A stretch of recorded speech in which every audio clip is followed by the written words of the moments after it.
안녕하세요. JM 메디컬 레시피의 최정민 원장입니다. 오늘은 이제 저희가 병원에서 어떤 치료를 하고 있는지에 대해서 조금 자연스럽게 설명을 좀 드리려고 이렇게 준비를 했습니다. 근데 찍을 때마다 이게 굉장히 어색해요. 제가 이게 유튜브를 찍는 게 그렇게 오래되지도 않고 또 촬영의 기술이 뛰어난 것도 아니어서 계속 실수도 많고, 지난번 촬영은 또 제가 세로로 막 찍는 바람에 조그맣게 나와서 보기 힘드셨을 것 같아요. 이제 점점 발전하는 모습을 좀 보여드리도록 하겠습니다.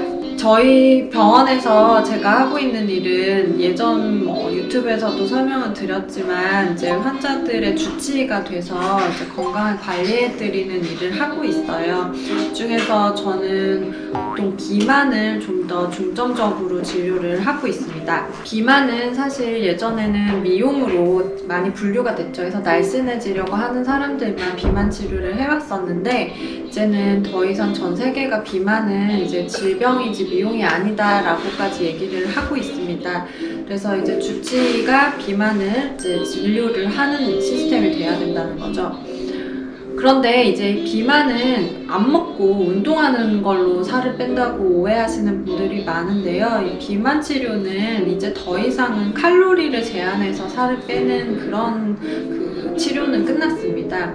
비만의 원인이 굉장히 중요하거든요. 그래서 비만의 원인 중에 가장 흔한 게 바로 이 인슐린이라고 하는 호르몬과의 전쟁에서 실패를 했기 때문입니다.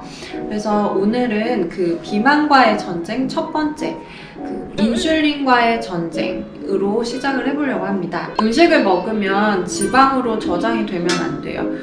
보면은 우리가 살을 빼는 건 절대 총체중을 줄이는 거에 포커스를 맞추면 안 돼요. 저울에 이제 적혀진 체중을 줄이는 거에 포커스를 두는 것이 아니라 이 몸속에 있는 지방이 얼마나 빠지는가, 이게 가장 중요한 핵심입니다. 근육은 잘 유지를 해주면서 이 지방을 어떻게 빼야 되냐는 거죠.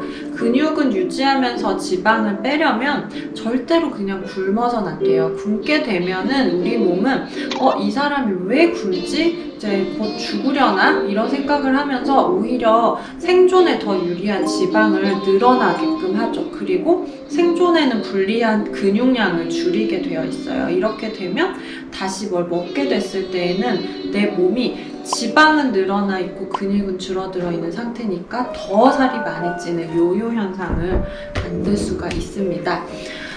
그러면 어떻게 하면 지방만 뺄 수 있는 거예요? 이게 바로 이제 칼로리 제한식이 아니라 이제 식단 조절식을 해야 되는 거예요.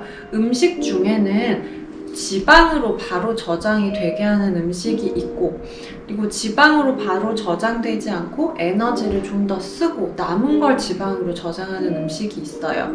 이게 바로 이 탄수화물들이 다 먹으면 지방으로 저장하는 데 용이하게 되어 있어요. 빵, 국수, 피자, 파스타, 햄버거, 또 특히 사람들이 잘 모르는데 과일도 사실 과당, 탄수화물이에요. 그래서 그런 음식들도 먹으면 일단 에너지를 쓰기보다는 이제 지방으로 저장하는 음식들이죠. 그래서 이런 음식들은 최대한 줄이고, 이제 고기류나 생선류, 두부, 단백질, 야채 이런 것들은 에너지로 먼저 쓰고 그 다음 남은 걸 지방으로 저장하기 때문에 그런 음식 위주로 식단을 지속적으로 변경을 해야 우리 몸이 지방으로 저장하는 비만형이 되지 않는 거예요. 그럼 나는 탄수화물을 도저히 못 줄이겠어요. 너무 짜증나고 화가 나면 지속적으로 탄수화물을 먹고 싶어요. 그럴 때 이제 우리가 음식을 제한할 수 있도록 식욕 조절제를 쓰게 되죠. 이제 병원에서 처방을 하거나 또는 여러 가지 건강기능식품들 중에서도 이제 식욕을 줄여주는 여러 가지 약들이 있어요. 이제 그런 약들을 먹으면서 초반에는 이제 지방이 더 쌓이지 않도록 탄수화물을 줄일 수 있도록 도와줍니다. 그래서 식욕 조절제를 쓰는 동안에도 역시 탄수화물을 많이 줄이는 식습관으로 계속 이어줄 수 있어야 되죠. 그러는 동안에 이제 우리가 아미노산 중에서 이런 지방을 좀 더 분해해 줄 수 있도록 하는 아미노산이 있어요. 그게 바로 우리가 가장 많이 말하는 알기닌입니다. 이 아르기닌은 아미노산의 하나예요. 그래서 이런 화학적인 성분이 아니기 때문에 주사를 평생 맞아도 또는 먹는 아르기닌을 꾸준히 먹어도 전혀 몸에 문제가 되지 않죠. 그래서 이런 아르기닌이라고 하는 성분은 우리 몸이 공복을 유지할 때 이 체지방을 분해할 수 있는 능력을 가지고 있어요. 왜냐면 우리가 뭘 먹으면 아까 말했던 인슐린이라는 호르몬이 급격하게 올라가거든요. 이렇게 인슐린이라는 호르몬이 올라가게 되면 무슨 일이 생기냐? 지방으로 저장하는 몸이 되어 있는 거죠. 그래서 인슐린이 나오지 않는 몸이 되려면 안 먹어야겠죠. 안 먹은 상태면 이제 우리 몸은 지방을 분해하려는 준비가 되어 있어요. 이때 아르기닌이 내 몸에 투여가 되면 지방을 분해할 수 있는 거예요. 이렇게 되면 앞에서 말한 것처럼 근육이 빠지는 것이 아니고 지방이 빠지게 되죠.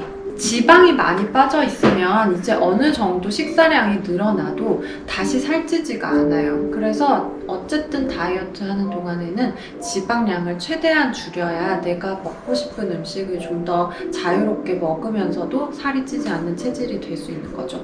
아르기닌이 이런 체지방을 분해하는 역할도 하면서 동시에 또 혈관을 확장하는 기능이 있거든요. 그러니까 혈압 환자들에게 있어서 굉장히 도움이 되겠죠. 오늘은 아르기닌을 통한 체지방 분해 그리고 아르기닌을 통한 심혈관 질환을 예방할 수 있는 방법을 설명을 드렸거든요. 다음 시간에는 좀 더 자세하게 면역과 비만에 관한 얘기를 좀 해보려고 하거든요. 그래서 오늘 편 끝까지 시청해주셔서 감사하고요. 구독, 좋아요 부탁드릴게요. 감사합니다.